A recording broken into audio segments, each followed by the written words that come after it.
അല്ല നിങ്ങളിപ്പോൾ പിന്നെ കുടിയിൽ പിന്നെ ഇങ്ങനെ അങ്ങോട്ട് പോകുന്നത് എന്താ ഇതിൻ്റെ വിവരങ്ങൾ ഒന്നും അറിഞ്ഞില്ല. കുടിയിൽ നിങ്ങളിപ്പോൾ എൻ്റെ കുടിയിലേക്ക് വന്നത് നമ്മളൊക്കെ കുടുംബക്കാരാണല്ലോ. ആ നിങ്ങളെ പേര് ഇപ്പം എനിക്ക് ഓർമ്മയില്ലല്ലോ. ആ ഇപ്പോൾ പിന്നെ നിങ്ങൾ പിന്നെ എന്നാ ഹജ്ജിന് പോകണമെന്ന് പറഞ്ഞ് ആ അവിടുന്ന് ഗ്രൂപ്പ് ഉണ്ടാ? ആ ആ ഇത് നിങ്ങൾ ആരാണ്? എത്ര മക്കളാ നിങ്ങൾക്ക്? 5 മക്കളെ. ആ പിന്നെ ഇത് എത്ര മൂത്ത മോനാ? ആ എത്ര ആൺകുട്ടികൾ? 3 ആൺകുട്ടികളും 2 പെൺകുട്ടികളും. ആ ഇൻഷാ അല്ലാ. ഈ കുട്ടി ഇപ്പം എന്ത് ചെയ്യണ്? ഇവനിപ്പോ നമ്മളെ വളാഞ്ചേരി മർക്കസിലെ ആ കഴിഞ്ഞു.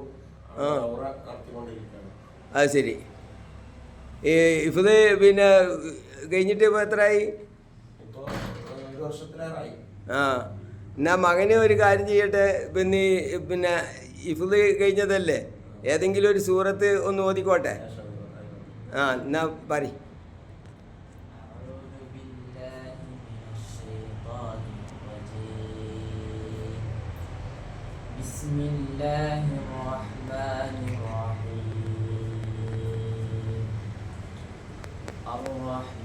الرحمن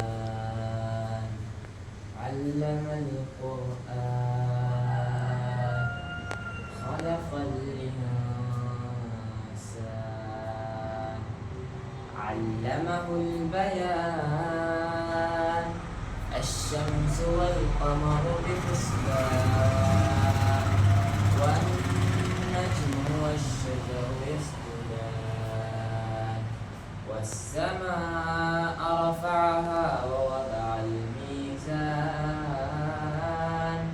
ألا تطغوا في الميزان وأقيموا الوزن بالقسط ولا تخسروا الميزان والأرض وضعها للأنام فيها فاكهة والنخل ذات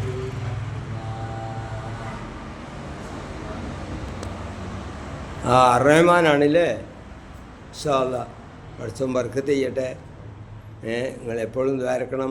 ഹാഫിലിങ്ങൾക്ക് വലിയ ഫضലൊക്കെ പറഞ്ഞ ഹദീസുകളും ഇതൊക്കെ ഇപ്പോൾ എനിക്ക് ഓർമ്മ വന്ന്, പക്ഷേ ഞാനത് വിശദീകരിക്കുന്നില്ല. ഏതായാലും 40 ആളെങ്കിലും പിന്നെ ശഫാഅത്ത് ചെയ്യാനുള്ള അധികാരമുണ്ട് എന്നാണ് ഹാഫിലിന്.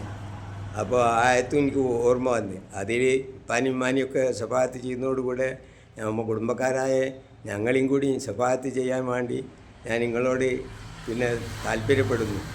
അസ്സലാമു അലൈക്കും.